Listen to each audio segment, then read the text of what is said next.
ಹರಿಹರ ಜಿಲ್ಲಾಡಳಿತ, ಜಿಲ್ಲಾ ಪಂಚಾಯತ್, ಮಹಿಳಾ ಮತ್ತು ಮಕ್ಕಳ ಅಭಿವೃದ್ಧಿ ಇಲಾಖೆ ಇವರ ಸಹಯೋಗದಲ್ಲಿ ಜಿಲ್ಲಾಡಳಿತ ಕಚೇರಿಯ ಸಭಾಂಗಣದಲ್ಲಿ ಆಯೋಜಿಸಲಾಗಿದ್ದ ಬೇಟಿ ಬಚಾವೋ ಬೇಟಿ ಪಡಾವೋ ಹೆಣ್ಣು ಮಗುವನ್ನು ರಕ್ಷಿಸಿ ಹೆಣ್ಣು ಮಗುವನ್ನು ಓದಿಸಿ ಅಭಿಯಾನದಡಿ ರಾಷ್ಟ್ರೀಯ ಹೆಣ್ಣು ಮಕ್ಕಳ ಕಾರ್ಯಕ್ರಮವನ್ನು ಹಮ್ಮಿಕೊಳ್ಳಲಾಗಿದ್ದು, ಮಕ್ಕಳ ಮೇಲೆ ಆಗುತ್ತಿರುವ ದೌರ್ಜನ್ಯದ ಬಗ್ಗೆ ಸವಿವರವಾಗಿ ಹಿರಿಯ ಸಿವಿಲ್ ನ್ಯಾಯಾಧೀಶರು ಹಾಗೂ ಜಿಲ್ಲಾ ಕಾನೂನು ಸೇವಾ ಪ್ರಾಧಿಕಾರ ಸದಸ್ಯ ಕಾರ್ಯದರ್ಶಿ ಮಹಾವೀರ್ ಎಂ ಕರೆಣ್ಣನವರು ಕಾರ್ಯಕ್ರಮ ಉದ್ಘಾಟಿಸಿ ಮಾತನಾಡಿದರು.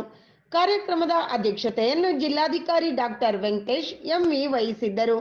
ಈ ಸುಸಂದರ್ಭದಲ್ಲಿ ವಿವಿಧ ಕ್ಷೇತ್ರಗಳಲ್ಲಿ ಸಾಧನೆ ಮಾಡಿದಂತಹ ಪ್ರತಿಭಾನ್ವಿತ ಮಕ್ಕಳಿಗೆ ಸನ್ಮಾನವನ್ನು ಸಹ ಏರ್ಪಡಿಸಲಾಗಿತ್ತು. ಹರಿಹರ ತಾಲೂಕು ಗುಡ್ಡದ ಬೇವಿನಹಳ್ಳಿ ಅಂಗನವಾಡಿ ಸಿ ಕೇಂದ್ರದಲ್ಲಿ ಓದುತ್ತಿರುವ 5 ವರ್ಷದ ಪುಟ್ಟ ಬಾಲೆ ಸಹ ಸನ್ಮಾನಕ್ಕೆ ಆಯ್ಕೆಯಾಗಿದ್ದಳು.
ಅನಿತಾಗೆ ಧನ್ಯವಾದಗಳು. ಪ್ರಧಾನಮಂತ್ರಿ ನರೇಂದ್ರ ಮೋದಿ ರಾಷ್ಟ್ರೀಯ ಧ್ವಜದಲ್ಲಿ ಎಷ್ಟು ಬಣ್ಣಗಳಿರುತ್ತವೆ? 3.